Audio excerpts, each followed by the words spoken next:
प्रिय भक्तगण, आज हम आपको एक कथा का श्रवण करा रहे हूं जो सुनने मात्र से आपके जीवन में सुख, संपत्ति और धन की वर्षा होगी।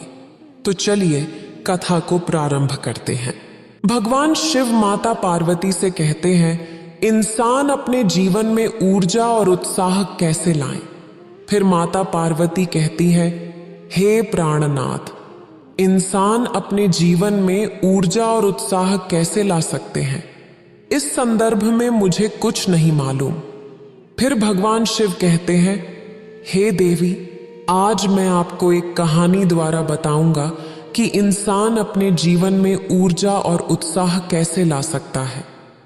जैसे कि इंसान के शरीर से थकान और कमजोरी पूरी तरह से दूर करने के लिए प्राचीन ऋषि मुनियों ने कई आयुर्वेदिक तरीके बताए थे, जिनसे इंसान अपने शरीर को मजबूत और बलवान बना सकते हैं।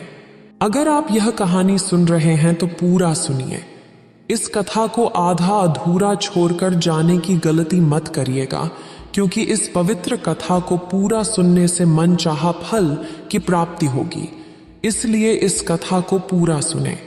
आप शिव भक्त हैं तो भोलेनाथ का अनादर ना करें। तो चलिए अब शरीर को मजबूत बनाने के लिए और क्या क्या करना चाहिए, इस विषय पर अगली प्रसिद्ध कहानी की शुरुआत करते हैं। तो चलिए हे देवी, कहानी की शुरुआत करते हैं। एक समय की बात है, एक महात्मा अपने शिष्यों को ऐसी 5 चीजों के बारे में बता रहे थे कि कुछ चीजों का उपयोग करके आप केवल कुछ दिन के अंदर ही अपने शरीर को ऊर्जावान बना सकते हैं। आपके शरीर के भीतर ऊर्जा का संचार होना शुरू हो जाएगा और आपका शरीर देखते ही देखते बलशाली हो जाएगा, क्योंकि ये ऐसी चीजें हैं जो आपके शरीर को पूरी तरह से बदल कर रख देती हैं। और इन चीजों का उपयोग जितने भी ऋषि मुनि और राजा महाराजा थे, वे सभी किया करते थे। तभी तो वे 80 साल की उम्र तक भी हमेशा ऊर्जावान बने रहते थे। उनका शरीर बहुत मजबूत था और वे अपने जीवन की वृद्धावस्था में भी किसी भी युद्ध के लिए पूरी तरह से सक्षम थे। तो चलिए जानते हैं कि वे कौन सी चीजें हैं जिन्हें अपनाने के बाद आपका भी शरीर पूरी तरह से मजबूत और ऊर्जावान बन जाएगा, जिनका उपयोग करके हम अपने शरीर का वजन बढ़ा सकते हैं और उसे शक्तिशाली बना सकते हैं। एक समय की बात है, एक नगर में एक महान गुरु रहते थे। उन गुरु की ख्याति दूर दूर तक फैली हुई थी। कहा जाता था कि वे आयुर्वेद के बहुत बड़े ज्ञाता थे। एक दिन उनके पास एक युवक आता है और हाथ जोड़कर कहता है, हे गुरुदेव, मैं आपके पास बहुत दूर से आया हूं। मैंने आपके बारे में बहुत कुछ सुन रखा है। कृपया मेरी समस्या का समाधान करें। इस पर गुरुजी उस युवक से कहते हैं, बेटा, तुम्हारा इतना दूर आने का क्या कारण है? उन गुरु की इस बात का जवाब देते हुए वह युवक कहता है, हे गुरुवर, देखने में तो मेरे शरीर में आपको कोई कमी नहीं लग रही होगी, लेकिन फिर भी मैं हमेशा थका थका रहता हूं। मेरा मन किसी भी काम में नहीं लगता। जब भी मैं किसी काम को शुरू करता हूं, उससे पहले ही मेरा मन हार मान लेता है। ऐसा लगता है कि मेरे शरीर में मानो ऊर्जा ही नहीं बची। अभी तो मेरी उम्र केवल 25 वर्ष की ही है, लेकिन अभी से मेरे चेहरे पर झुर्रियां पड़ने लगी हैं। मैं दिन भर आलस से भरा रहता हूं। मेरा शरीर बीमारियों से घिरा रहता है। मेरे शरीर में बहुत सारी बीमारियों ने घर कर लिया है, इसलिए आज मैं आपके पास आया हूं। मैंने आपके बारे में बहुत सारी बातें सुन रखी हैं। मैंने सुना है कि आप किस तरह से लोगों का जीवन बदल देते हैं, किस तरह से आप लोगों को बलवान और ऊर्जावान बना देते हैं। इसलिए आप मुझे कुछ ऐसा उपाय बताएं जिससे मेरा शरीर पहले से अधिक बलशाली हो जाए, ऊर्जा से भरपूर हो और मुझे कोई बीमारी भी ना हो। साथ ही मेरा मस्तिष्क अच्छी तरह से कार्य कर सके और किसी भी काम में मन लग सके। उस युवक की सारी बातें सुनने के बाद गुरुवर कहते हैं, बेटा, आज मैं तुम्हें ऐसी 5 चीजें बताने वाला हूं जिन्हें अपनाकर तुम आसानी से अपने शरीर को शक्तिशाली बना सकते हो। तुम्हारा शरीर ऊर्जा से भरपूर हो जाएगा और तुम्हारा मन भी हर काम में लगेगा। आज जो भी मैं तुम्हें बताने जा रहा हूं उसे बहुत ध्यानपूर्वक सुनना, क्योंकि इनका नियमित रूप से उपयोग करने से ना तो तुम्हें कोई बीमारी होगी और ना ही थकान महसूस होगी, बल्कि तुम पूरे दिन ऊर्जा से भरे रहोगे और तुम्हारा मस्तिष्क भी अच्छी तरह से कार्य कर पाएगा।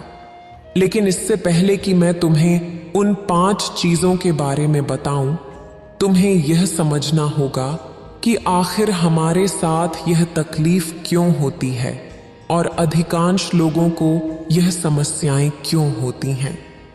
इतना कहकर गुरुवर उस युवक को यह समझाने का प्रयास करते हैं, आखिर तुम्हारे अंदर ये समस्याएं क्यों हैं। आगे गुरुवर कहते हैं, बेटा, हमारा शरीर पोषक तत्वों से बना है, चाहे वह कोई भी अंग हो। हमारी मांसपेशियां भी पोषक तत्वों से ही बनती हैं, और अगर शरीर में पोषक तत्वों की कमी रहती है तो इसका असर हर अंग पर पड़ता है। इसलिए अगर तुम स्वस्थ रहना चाहते हो, ऊर्जावान और शक्तिशाली बने रहना चाहते हो, तो तुम्हें पर्याप्त मात्रा में पोषक तत्व लेने होंगे। इस पर वह युवक गुरुवर से पूछता है, हे गुरुवर, लेकिन हमें ये पोषक तत्व कैसे मिलेंगे। इस पर गुरुवर मुस्कुराते हुए कहते हैं, बेटा, जब व्यक्ति को यह पता ही नहीं होता कि पोषक तत्व किन चीजों से मिलते हैं तो वह उनसे वंचित रह जाता है। ये पोषक तत्व हमारे शरीर की मरम्मत और विकास में मदद करते हैं। इसलिए अब जो मैं तुम्हें बताने जा रहा हूं उसे ध्यान से सुनो, क्योंकि इससे तुम्हारा जीवन बदल जाएगा।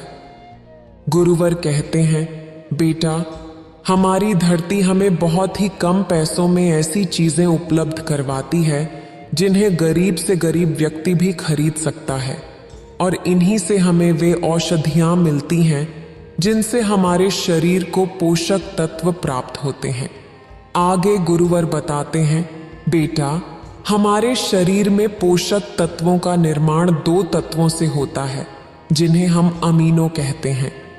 ये अमीनो अम्ल जब जुड़ते हैं तो एक श्रृंखला बनती है और इससे हमारे शरीर में पोषक तत्वों का निर्माण होता है। ये अमीनो अम्ल 2 प्रकार के होते हैं। पहले वे जो आपका शरीर खुद बना लेता है, और दूसरे वे जो आपको आहार से प्राप्त होते हैं। इसलिए यह ध्यान रखना कि जो भी आहार तुम लेते हो उसमें ये पोषक तत्व अवश्य हो। अगर आपके शरीर में अमीनो एसिड नहीं होते तो आपके शरीर में विभिन्न तत्वों की कमी हो जाती है, जिसका असर आपके स्वास्थ्य पर पड़ता है। इसके परिणाम स्वरूप आपका शरीर अंदर से कमजोर होने लगता है और आप थकान महसूस करने लगते हैं। इस स्थिति में किसी भी काम में मन नहीं लगता और हड्डियां भी कमजोर होने लगती हैं, जिससे दर्द महसूस हो सकता है। साथ ही मांसपेशियां ढीली पड़ने लगती हैं, जिससे शरीर की ताकत कम हो जाती है और ऊर्जा खत्म हो जाती है। चेहरे की चमक चली जाती है, बाल सफेद हो जाते हैं और आंखों की रोशनी भी कम होने लगती है। इसलिए इनका संतुलन बनाए रखना बहुत जरूरी है। अगर इनका संतुलन बिगड़ता है तो आपके शरीर में विभिन्न बीमारियां उत्पन्न हो सकती हैं। इसलिए इन सब का संतुलन बनाए रखने के लिए जो चीजें मैं तुम्हें बताने जा रहा हूं उनका नियमित रूप से इस्तेमाल करना होगा। तभी वे चीजें तुम्हारे शरीर को ऊर्जावान और बलवान बना पाएंगी। गुरु उस युवक को पहली चीज बताते हुए कहते हैं, बेटा, चाहे आप कितना भी आहार क्यों ना खा लो, लेकिन आपको वो पोषक तत्व नहीं मिल पाएगा जो आपको पनीर से मिलता है। आयुर्वेद में पनीर को पोषक तत्वों का खजाना माना जाता है। पनीर आपको सामान्य से लेकर गंभीर शारीरिक समस्याओं से भी बचाता है, क्योंकि इसमें कई तरह के पोषक तत्व होते हैं, जैसे कैल्शियम, फास्फोरस और अन्य महत्वपूर्ण तत्व जो गर्भवती महिलाओं और बच्चों के स्वास्थ्य के लिए बहुत लाभकारी होते हैं। पनीर में मौजूद विटामिन डी और कैल्शियम आपको कैंसर के खतरे से बचाते हैं और हड्डियों को मजबूती प्रदान करते हैं। इसके अलावा पनीर खाने से दिल की बीमारियों से भी राहत मिलती है। इसमें पाया जाने वाला सेलेनियम नामक एंटीऑक्सीडेंट आपको लंबे समय तक जवान बनाए रखता है और आपको भीतर से पूरी तरह स्वस्थ रखता है, जिससे आप ऊर्जावान बने रहते हैं और बीमार नहीं पड़ते। पनीर में मौजूद पोषक तत्व न केवल शरीर को ऊर्जा देते हैं, बल्कि मांसपेशियों के लिए भी बहुत महत्वपूर्ण होते हैं। ये आपकी मांसपेशियों को मजबूत बनाते हैं, उनकी मरम्मत करते हैं और पोषक तत्व हमारे वजन को संतुलित रखने में भी मददगार होते हैं। इसलिए तुम्हें आज से ही रोजाना पनीर खाना चाहिए। पनीर में तुम्हें 20 ग्राम पोषक तत्व मिल जाएंगे। तुम पनीर को कच्चा खा सकते हो, गाय के घी में थोड़ा सा पकाकर खा सकते हो या इसकी सब्जी बनाकर भी खा सकते हो। गुरुवार फिर वह युवक से कहते हैं, बेटा तुम चाहो तो पनीर खुद घर पर बना सकते हो। इसके लिए एक बर्तन में थोड़ा सा दूध लेना होगा और उसे अच्छे से गर्म करना होगा। फिर उसमें नींबू की 2-3 बूंदें डालकर हल्की आंच पर पकाना होगा। घर पर बना पनीर शुद्ध और ताज़ा होता है, जो आपके स्वास्थ्य के लिए बहुत लाभदायक होता है। आगे वह गुरुवर उस युवक को बताते हैं कि सोयाबीन में कई प्रकार के अमीनो अम्ल पाए जाते हैं, जो हमारी शरीर की मांसपेशियों और हड्डियों को स्वस्थ रखने में मदद करता है।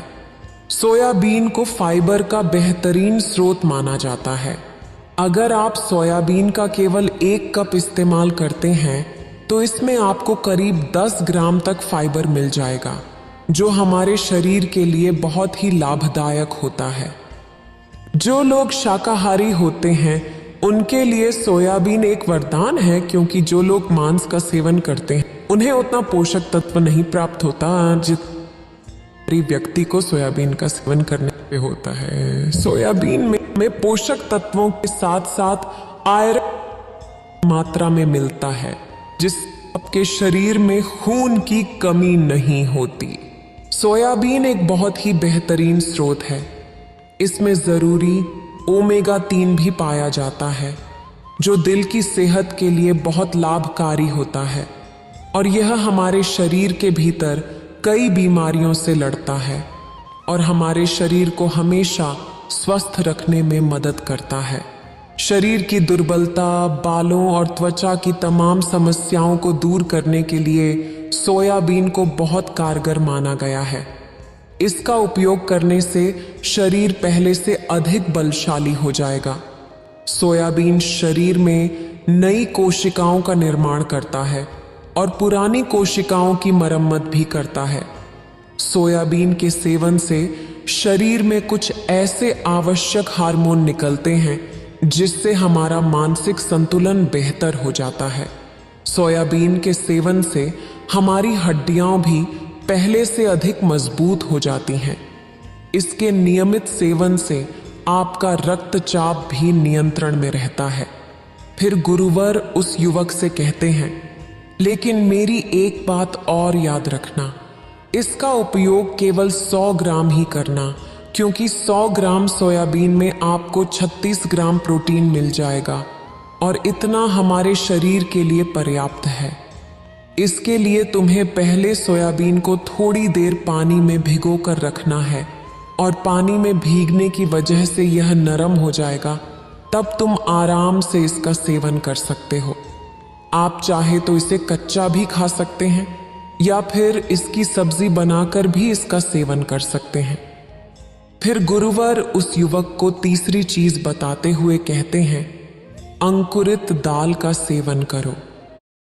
इसमें आपको हरी मूंग की दाल, मूंग के छिलके वाली दाल और चने की दाल का भी सेवन करना है।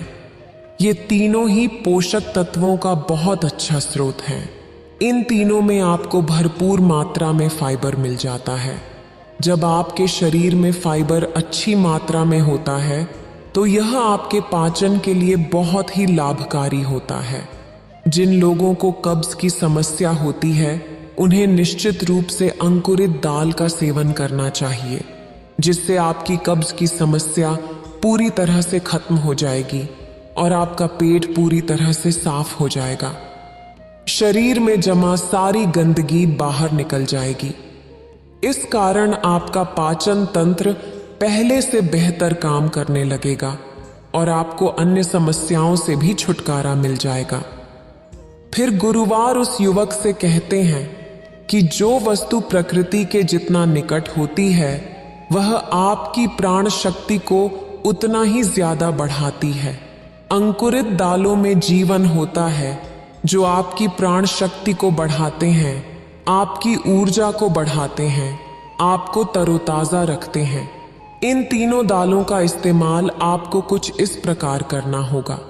पहले तो इन तीनों दालों को पानी में भिगो कर रखना है और करीब 3 घंटों तक इन्हें पानी में यूं ही भिगोए रखना है। उसके बाद उन्हें पानी से निकालना है और सूती कपड़े में बांध कर रख देना है। फिर उस सूती कपड़े पर थोड़ा सा पानी छिड़क कर उसे करीब 12 घंटे के लिए यूं ही छोड़ देना है। इन 12 घंटों के बीच में आप 6 घंटों के अंतराल में उस सूती कपड़े को एक बार फिर पानी से भीगा सकते हैं, जिससे उस कपड़े में नमी बनी रहे। इसके बाद 12 घंटे के बाद आप देखेंगे कि मूंग और चने की दाल अंकुरित हो जाएगी। इसके बाद आप चाहे तो इसे कच्चा खा सकते हैं या इसमें थोड़ा सा नींबू, थोड़े से टमाटर, थोड़े से खीरे इत्यादि डालकर इसका सलाद भी बना सकते हैं और फिर इसका चाव से सेवन कर सकते हैं। गुरुजी ने उस युवक को चौथी चीज बताते हुए कहा कि भुना हुआ चना खाओ, क्योंकि इसमें भरपूर मात्रा में विटामिन होता है।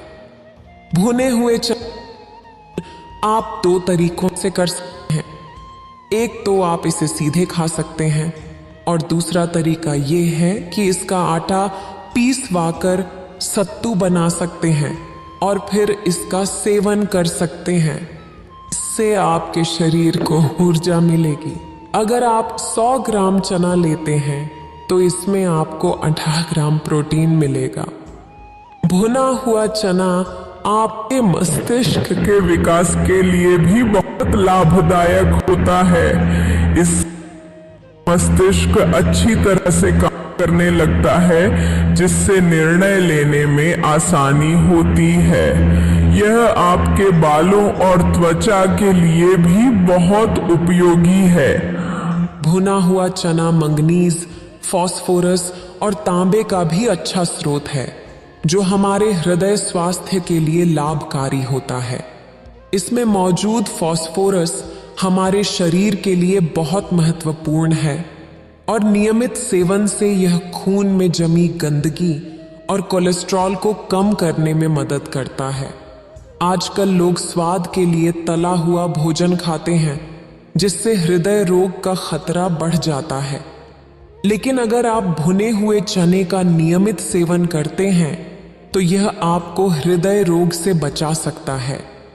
भुना हुआ चना खाने से शरीर की इम्यूनिटी बहुत मजबूत हो जाती है, क्योंकि भुने हुए चने में एंटीऑक्सीडेंट के पर्याप्त गुण होते हैं, जो हमारे शरीर की ऊर्जा को बढ़ाने में मदद करते हैं।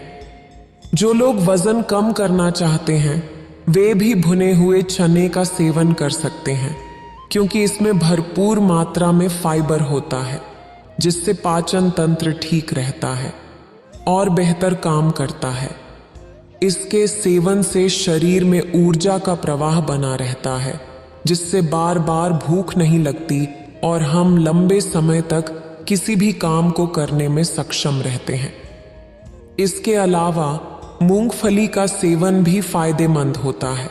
क्योंकि इसमें सभी पोषक तत्व होते हैं जो हमारे शरीर के लिए जरूरी हैं।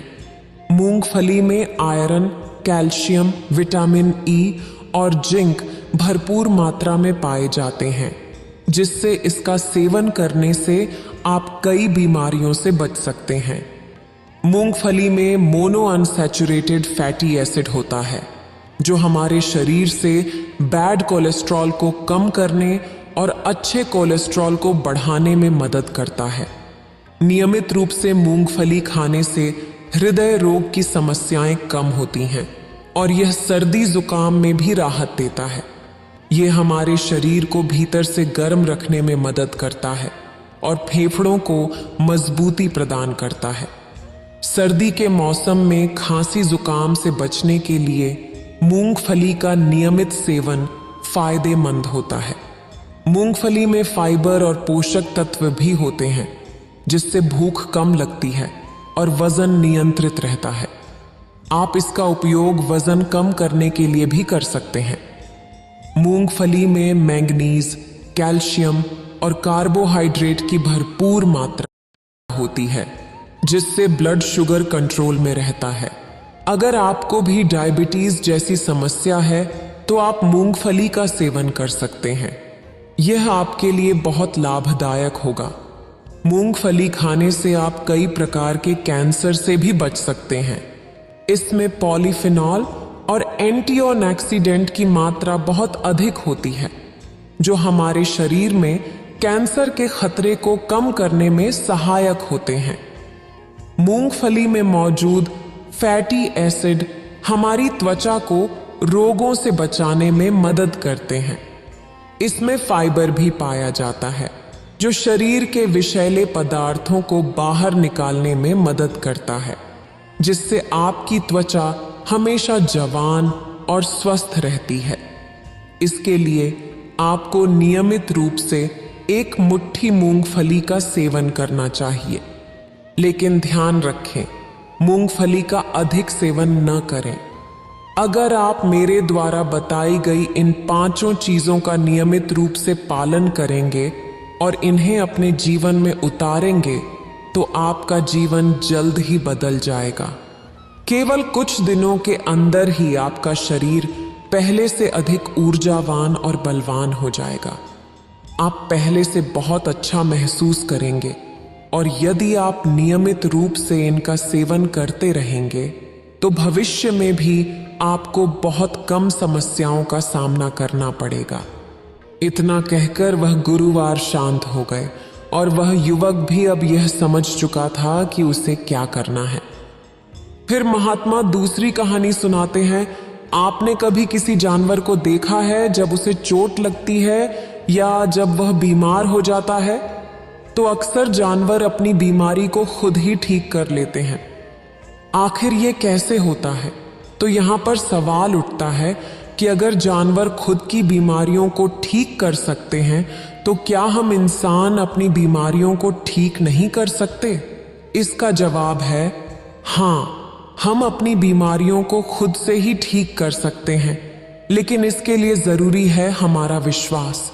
हम अविश्वास के कारण अपने आप को बीमारियों से घेर लेते हैं और हमेशा बीमार रहते हैं।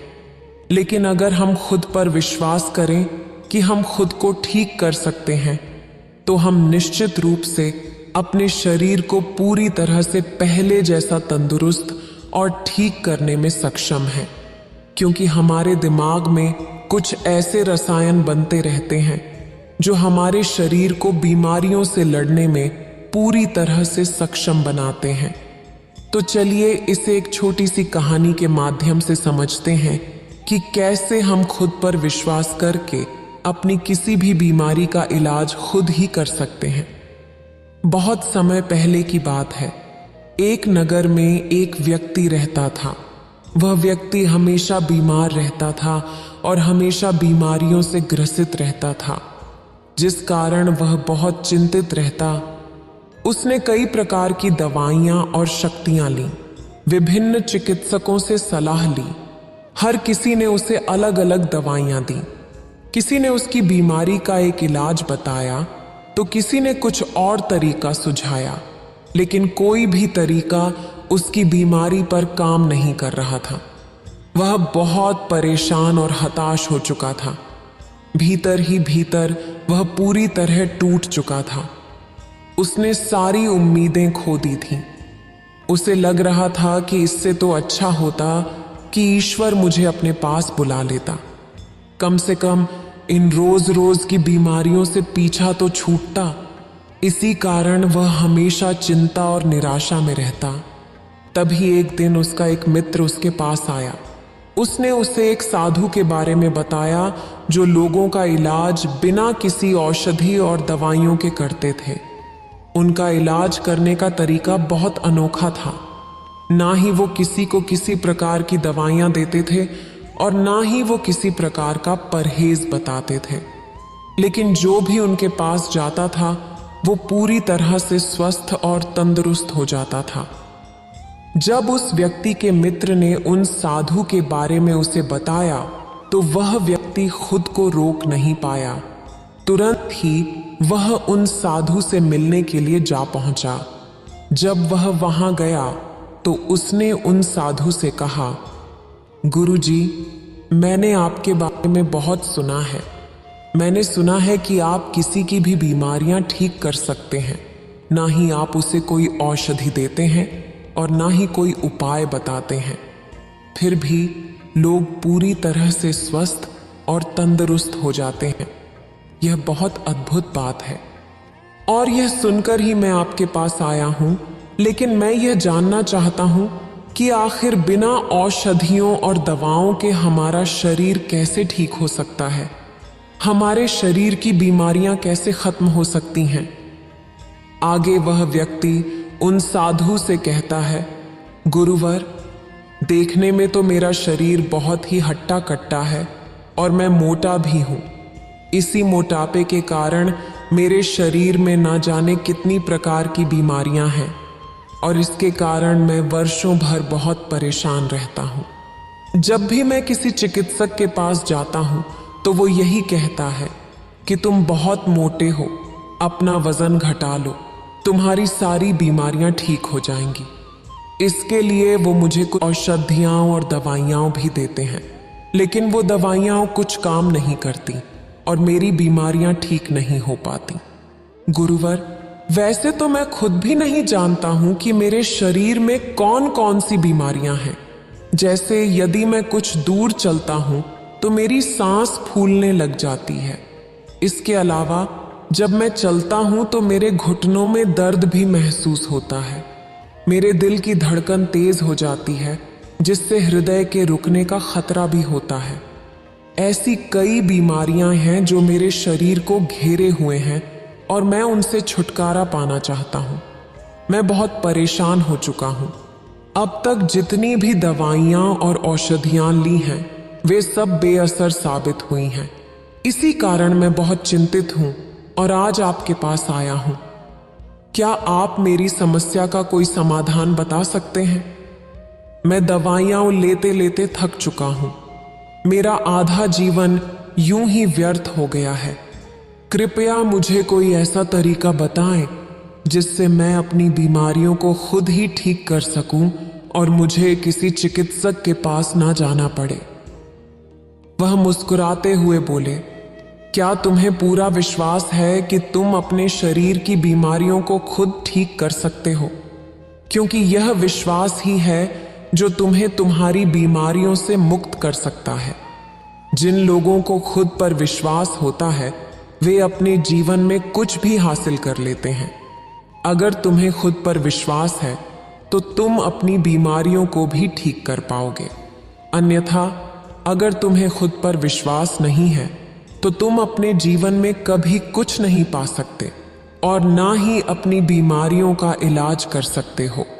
अगर तुम्हें खुद पर विश्वास है तभी मैं तुम्हें वो तरीके बता सकता हूं, अन्यथा तुम यहां से जा सकते हो। यह उपाय तुम्हारे किसी काम का नहीं है, क्योंकि यदि तुम्हें खुद पर विश्वास नहीं है तो ये तरीके बताने का भी कोई फायदा नहीं। तब भी तुम अपनी बीमारियों को ठीक नहीं कर पाओगे। इसलिए मेरा तरीका बताना व्यर्थ होगा। इस पर वह युवा साधु से कहता है, गुरुवर, मुझे खुद पर पूरा विश्वास है और इसी कारण मैं आज आपके पास आया हूं। यदि आपको मुझ पर विश्वास नहीं है तो बताइए मुझे क्या करना होगा, जिससे मैं आपको यकीन दिला सकूं कि मुझे खुद पर पूरा यकीन है। मुझे पूरा विश्वास है कि मैं अपनी बीमारियों को ठीक कर सकता हूं। इस पर गुरु उस युवक से कहते हैं, देखो, हमारा शरीर हमें संकेतों के माध्यम से यह समझाने का प्रयास करता है कि हमारे शरीर में क्या तकलीफें हैं और हमें उन्हें कैसे ठीक करना है, लेकिन हम कभी भी अपने शरीर के उन संकेतों को समझ नहीं पाते। हम उन्हें हमेशा नजरअंदाज कर देते हैं, जिसके कारण हम अनेकों प्रकार की बीमारियों से ग्रसित हो जाते हैं और यह माया जाल इसी तरह चलता रहता है। इसलिए सबसे पहले तुम्हें अपने शरीर के संकेतों को समझना होगा, तभी तुम अपनी बीमारियों को समझ पाओगे और उनका इलाज भी कर पाओगे। इसके लिए तुम्हें ध्यान करना होगा, क्योंकि ध्यान ही वह मार्ग है जिससे तुम अपने आप को समझ पाओगे। क्या तुम अपने शरीर के संकेतों को समझ पाओगे? अपने शरीर में होने वाले बदलावों को महसूस कर पाओगे। उसके बाद ही तुम्हें पता चल पाएगा कि तुम्हारे शरीर में क्या कमी है और किस कारण तुम बीमार हो रहे हो। जब एक बार तुम अपने शरीर को समझने लगोगे और उसके द्वारा दिए गए संकेतों को पहचानने लगोगे, तो तुम खुद का इलाज शुरू कर पाओगे और अपने शरीर को बीमारियों से बचा सकोगे। इसलिए सबसे पहला और मुख्य बिंदु है ध्यान। ध्यान के माध्यम से तुम अपने शरीर में संवेदनशीलता पैदा कर सकते हो, जिससे तुम अपने शरीर के संकेतों को समझ सको, जान सको और पहचान सको। उदाहरण के लिए, जैसा कि तुमने कहा था कि थोड़ी देर चलने पर तुम्हारी सांस फूलने लगती है, लेकिन क्या तुमने कभी यह ध्यान दिया है कि आखिर तुम्हारी सांस क्यों फूल जाती है? तब तुमने पाया होगा कि तुम्हें अस्थमा हो चुका है। लेकिन अगर तुमने इन संकेतों को पहले ही समझ लिया होता तो तुम अपने शरीर को अस्थमा जैसी बीमारी से बचा पाते और उसका इलाज कर पाते। इसलिए अपने शरीर और दिमाग के बीच एक संबंध स्थापित करो, जिससे तुम्हारा मस्तिष्क यह समझ सके कि तुम्हारे शरीर में क्या चल रहा है और तुम किस बीमारी से ग्रसित हो। जब तुम्हारे दिमाग को तुम्हारे शरीर से ये संकेत मिलने लगते हैं तो तुम बेहतर तरीके से अपनी सेहत का ख्याल रख सकते हो। आखिर तुम्हारे शरीर में क्या बीमारी है और इसका क्या कारण है, इसके बाद तुम अगले कदम पर बढ़ सकते हो। और अगला कदम है आत्मचिंतन अर्थात विजुअलाइजेशन। इसके लिए तुम्हें कोई ऐसा स्थान खोजना है जहां पूरी तरह से शांति हो। वहां जाकर कुछ देर के लिए आराम से बैठो और अपनी आंखें बंद करके अपने मन और मस्तिष्क में यह चित्र देखने की कोशिश करो कि तुम पूरी तरह से ठीक हो चुके हो। जैसा तुम चाहते थे तुम वैसा ही पूरी तरह से स्वस्थ हो चुके हो। यह प्रक्रिया तुम्हें अगले 10 मिनट तक करनी होगी। 10 मिनट तक इस एहसास को महसूस करो और इसे बरकरार रखो कि तुम पूरी तरह से ठीक हो चुके हो। तुम्हारी बीमारी पूरी तरह से खत्म हो चुकी है। ठीक होने के बाद तुम कैसा महसूस कर रहे हो? तुम्हें कितनी खुशी हो रही है? इन सभी भावनाओं को अपने मन और मस्तिष्क में देखो और यह चित्र पूरी तरह से साफ और स्पष्ट होना चाहिए कि तुम क्या चाहते हो। इस प्रक्रिया को अपनाने के लिए तुम किसी ऐसे संगीत का भी इस्तेमाल कर सकते हो जिससे तुम्हारा मन शांत हो जाए और तुम आत्मचिंतन में पूरी तरह से डूब सको। जितना साफ और स्पष्ट तुम चित्र देख सकोगे, उतनी ही जल्दी तुम अपनी बीमारियों को ठीक कर पाओगे। जब भी हम किसी खेल के बारे में सोचते हैं तो हमारा मन आसानी से उसके चित्र बड़ी सरलता और साफ और स्पष्ट तौर पर बना पाता है। तब हमारा शरीर अपने आप को सबसे उत्तम स्वरूप में देखता है और ठीक उसी रूप में हमारा मस्तिष्क आकर्षित होने लगता है। हमारा मन और दिमाग दोनों उस पर काम करने लगते हैं ताकि वह हमारे शरीर को उस अवस्था तक पहुंचा सके जिसे हमने साफ और स्पष्ट तौर पर देखा और महसूस किया है। समझने वाली बात यह है कि आचरण करने से हमारा दिमाग उस स्वरूप की ओर आकर्षित होने लगता है।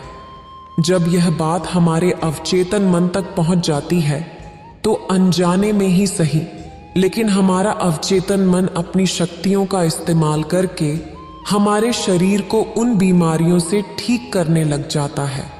आप अपने अवचेतन मन की इस शक्ति का इस्तेमाल करके अपने अंदर की तरह तरह की बीमारियों को ठीक कर सकते हैं।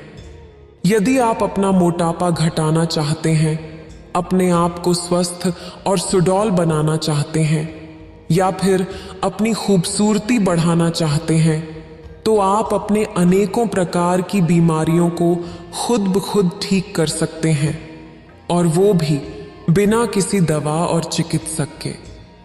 हमारे दिमाग और अवचेतन मन में ब्रह्मांड की सारी शक्तियां उपलब्ध होती हैं, लेकिन हम उन शक्तियों को पहचान नहीं पाते, उन्हें जान नहीं पाते और उनका सही इस्तेमाल करना हमें नहीं आता।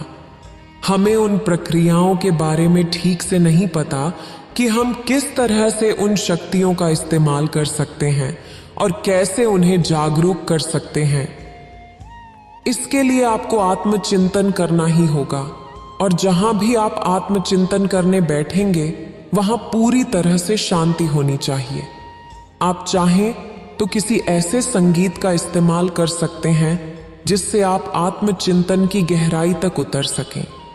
आपको ऐसा अगले 1 माह तक करना होगा, और हर रोज 30 मिनट जब आप ऐसा करेंगे तो आपको अपने भीतर एक अद्भुत बदलाव महसूस होगा।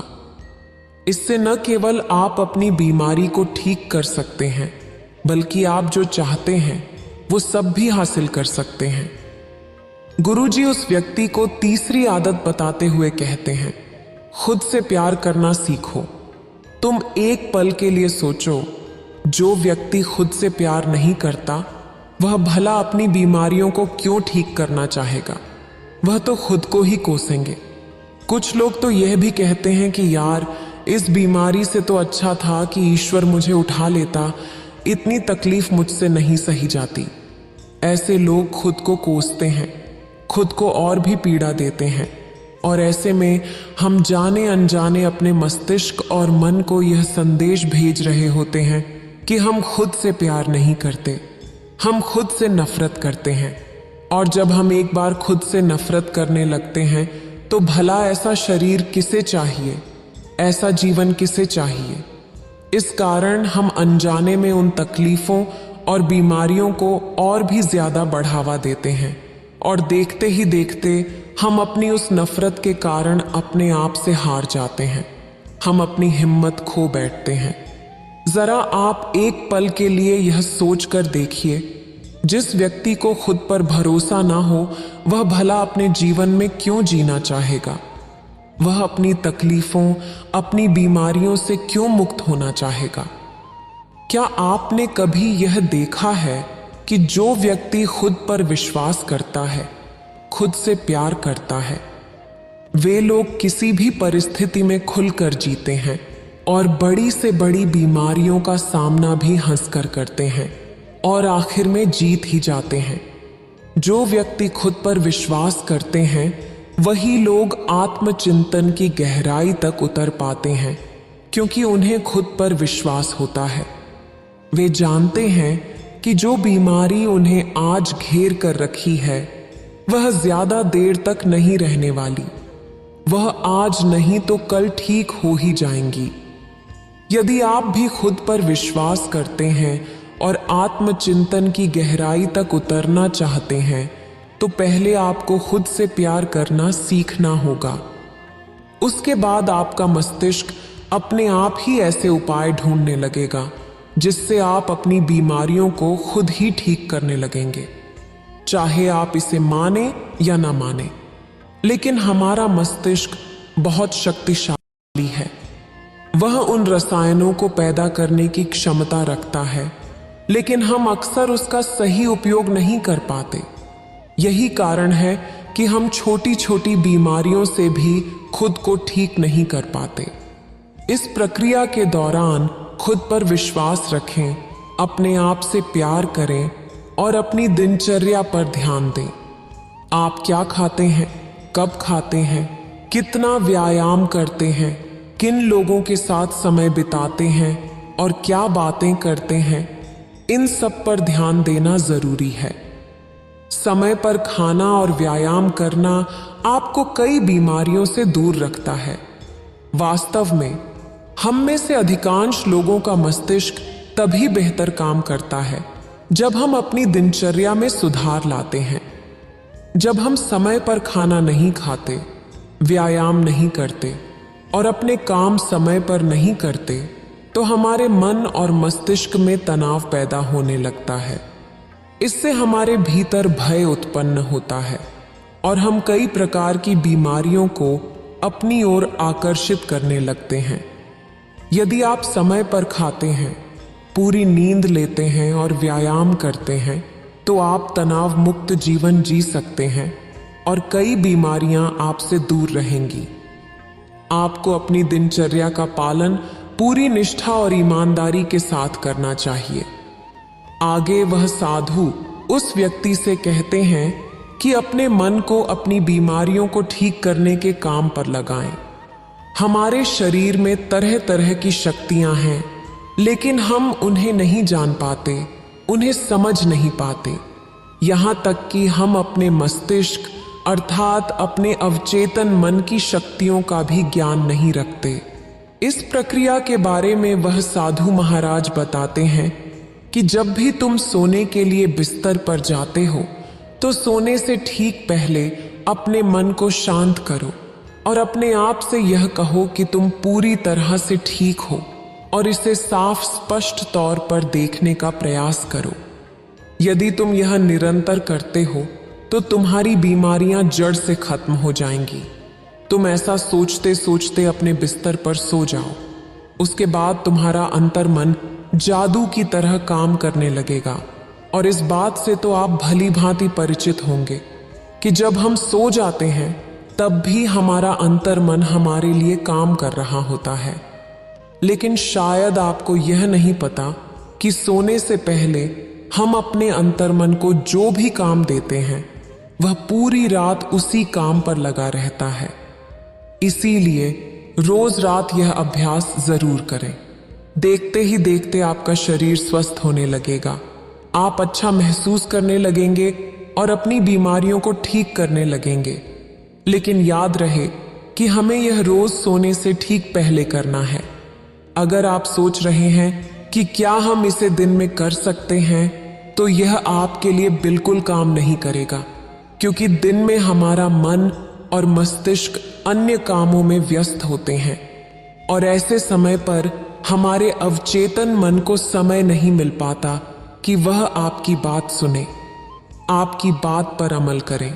लेकिन रात को सोते वक्त हमारा पूरा शरीर सो रहा होता है, हमारा चेतन मन शांत और स्थिर होता है। ठीक उसी वक्त हमारा अवचेतन मन जागरूक होता है और उसे उतना वक्त मिल जाता है कि वो आपके द्वारा दिए गए निर्देशों पर काम कर सके, अपनी पूरी शक्ति का इस्तेमाल कर सके। आगे वह साधु महाराज उस व्यक्ति से कहते हैं कि आज चाहे विज्ञान कितना भी आगे क्यों ना निकल चुका हो, आज भी बहुत सारी बीमारियां ऐसी हैं जिनके बारे में विज्ञान भी पता नहीं कर पाता। बड़े बड़े चिकित्सक तुम्हारे शरीर में वो बीमारियां ढूंढ ही नहीं पाते, लेकिन हम उन बीमारियों से परेशान जरूर रहते हैं। और ऐसी बीमारियां जिन्हें विज्ञान भी ठीक नहीं कर पाता, तो तुम्हें क्या लगता है, क्या ऐसी बीमारियां औषधियों से ठीक की जा सकती हैं? नहीं। और जब हम विभिन्न दवाइयों और औषधियों का उपयोग करके हार मान लेते हैं, तब हमें खुद ही महसूस होने लगता है कि हम अपनी बीमारी का इलाज नहीं कर सकते। ये बीमारी लाइलाज है। जब आप खुद से किसी बीमारी का इलाज करने में असफल होते हैं तो आप उस चिकित्सक के पास जा सकते हैं जिस पर आपको भरोसा हो और जो आपको सही दवा और औषधि दे सके। लेकिन उससे पहले कुछ प्रयास करके देखिए और यकीन मानिए आपके अंदर वो सारी शक्तियां हैं जो बिना दवाओं के आपके शरीर को ठीक कर सकती हैं। आज से कई सौ साल पहले जब कोई विज्ञान नहीं था, कोई ज्ञान नहीं था और कोई चिकित्सा प्रणाली नहीं थी, उस समय के लोग इन प्रक्रियाओं और पद्धतियों के बारे में भली भांति परिचित थे। वे लोग अच्छी तरह से जानते थे कि हम खुद से ही अपनी बीमारियों को ठीक कर सकते हैं और उनके पास कोई दूसरा विकल्प भी नहीं होता था। लेकिन उन्हें खुद पर विश्वास होता था और यही कारण था कि वे लोग अपनी खुद की बीमारियों को खुद से ही ठीक कर लेते थे। लेकिन जैसे जैसे समय आगे बढ़ता गया, विज्ञान भी उसी रफ्तार से तरक्की करता चला गया। पुरानी पद्धतियां और प्रक्रियाएं धीरे धीरे खत्म हो गईं, क्योंकि इससे विज्ञान के चिकित्सकों और उनके अस्पतालों को काफी नुकसान होता जा रहा था। जरा सोचिए, अगर आप एक चिकित्सक हैं और आपके पास कोई मरीज ही नहीं आएगा तो आप क्या करेंगे? आपके पास पैसे कहां से आएंगे? आप अपना घर बार कैसे चलाएंगे? इसी वजह से ये सारी पद्धतियां छुपा दी गईं। लोगों को यह यकीन दिलाया गया कि वे खुद से अपनी बीमारी ठीक नहीं कर सकते और धीरे धीरे हमने भी इस पर विश्वास कर लिया। अब हालत यह है कि चाहे छोटी सी बीमारी ही क्यों ना हो, जैसे ही हमें लगता है कि हमें कुछ हुआ है, हम तुरंत किसी चिकित्सक के पास जाते हैं क्योंकि हमें खुद पर विश्वास नहीं है। इसका नतीजा यह है कि हम तरह तरह की बीमारियों से घिरे रहते हैं। एक बीमारी खत्म नहीं होती कि दूसरी हमें घेर लेती है। और जब भी आप किसी बीमारी के इलाज के लिए किसी चिकित्सक के पास जाते हैं तो वे आपको तरह तरह की दवाइयां दे देते हैं। ये दवाइयां हमारी बीमारी को तो ठीक कर देती हैं, लेकिन उनसे हमारे शरीर में और भी कई बीमारियां पनपने लगती हैं। इस कहानी के माध्यम से साधु उस व्यक्ति को यह समझाने का प्रयास करते हैं कि तुम अपना इलाज स्वयं कर सकते हो। इस पर विश्वास करो, इस पर यकीन करो। जो भी प्रक्रियाएं मैंने तुम्हें बताई हैं, यदि तुम उन्हें अपने जीवन में अपना लोगे और उन पर अमल करोगे तो ठीक 1 माह के बाद तुम अपने शरीर में बदलाव महसूस कर पाओगे। उसके बाद चाहो तो तुम मेरे पास वापस आ सकते हो ताकि तुम मुझे बता सको कि आखिर तुम कैसा महसूस कर रहे हो। और 1 माह के बाद देखो कि क्या अभी वह बीमारी तुम्हारे शरीर में है या नहीं, क्या तुम्हारी वह बीमारी ठीक हुई या नहीं। उस व्यक्ति ने साधु की सारी बातें ध्यानपूर्वक सुनी और तय किया कि अब से वह साधु की बातें मानेगा, उन पर यकीन करेगा और खुद पर विश्वास करके अगले 1 माह तक इसका निरंतर अभ्यास करेगा। 1 माह के बाद जो भी बदलाव वह अपने शरीर में महसूस करेगा, वह आकर ईमानदारी से साधु को जरूर बताएगा। यह सोचकर वह साधु को प्रणाम करता है और वापस अपने घर की ओर लौट जाता है। इतना कहकर भगवान शिव इस कहानी को समाप्त करते हैं। इस वीडियो को बोलते समय कोई त्रुटि हो तो मैं क्षमा चाहती हूं। उम्मीद है आप सभी को यह वीडियो अच्छी लगी होगी। अगर आप शिव के सच्चे भक्त हैं तो चैनल को सब्सक्राइब और वीडियो को लाइक करके कमेंट में हर हर महादेव लिख दीजिए।